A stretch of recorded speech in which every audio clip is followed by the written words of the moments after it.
Para o Bloque Nacionalista Galego, a Mancomunidade Serra do Barbanza foi un referente a nivel galego e estatal na xestión de residuos na súa planta de reciclaxe de Serbia, mas nunca tivo o respaldo dos gobernos do Partido Popular na Xunta, máis interesados en reforzar o modelo de Sogama. Unha xunta desde que goberna o Partido Popular non fixo a máis mínima aposta, nin o máis mínimo investimento, nin a máis mínima axuda por o noso modelo de reciclaxe, que durante anos demostrou ser un modelo moito máis eficaz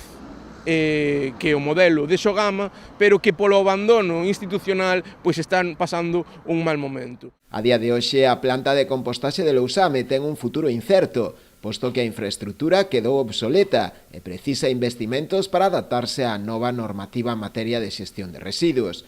É por iso que o BNG exixe o compromiso da Xunta de Galicia para modernizar a planta e planificar o seu futuro, avaliando os novos usos que podería ter. Deste xeito, garantiríase a estabilidade dos máis de 130 empregados cos que conta. O aspecto medioambiental é moi importante, pero o aspecto laboral nunha comarca como esta, pois é un aspecto que non se pode esquecer e que é tanto ou máis importante que o outro. Polo tanto, é necesario facer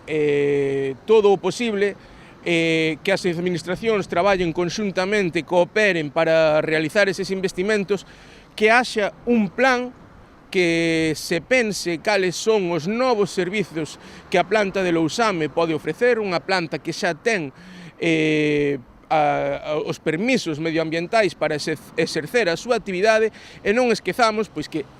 o feito de que teña eses permisos é unha oportunidade nun lugar estratégico para que,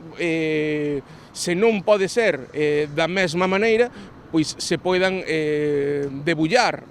unha serie de servizos, unha serie de cometidos que se poidan realizar ali e que axuden a manter eses 130 postos de traballo. Dende o BNG levan anos advertindo da necesidade de acometer cambios na planta, solicitando a redacción dos novos pregos de licitación antes de que caducase a concesión. Non foi así, en detrimento dun modelo de reciclaxe descentralizado, de proximidade e sostible, que os nacionalistas seguirán a defender.